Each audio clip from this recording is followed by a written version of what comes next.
আসসালামু আলাইকুম, this is the Hanif agro. আমরা মুরগির ডিম ফোটার জন্য এবং হাঁসের ডিম ফোটার জন্য আমরা একটা ইনকিউবেটর কিনেছিলাম। এই ইনকিউবেটরটা আমরা আপডেট দিতে পারিনি, তাই জন্য আজকে আমরা ডিমগুলো আমরা বসেই ফেলেছি, তাই জন্য আজকে আমরা আপডেট দিব। চলেন এটা কীভাবে চালানো হয় এটা আপনাদেরকে দেখাবো।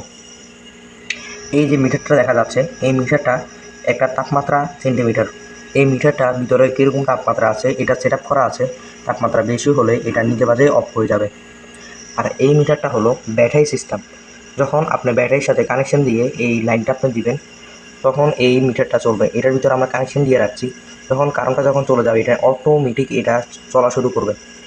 আর উপরে একটা আছে, এটা হ্যাসিং রেট। আর এটা হলো কুলারের একটা ডিব্বারি বলে।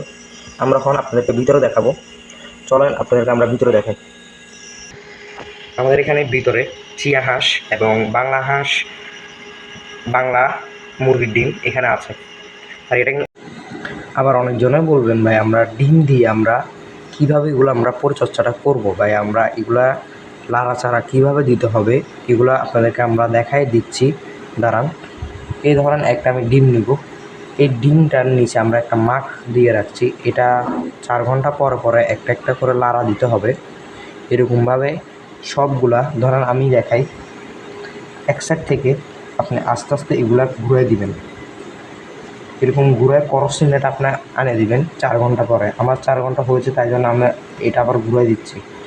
এরকমভাবে প্রতিদিন করবেন। 20 থেকে 21 দিন বা 18 দিনের ভিতরে আপনি এই ডিমগুলো আপনার ফুটবে।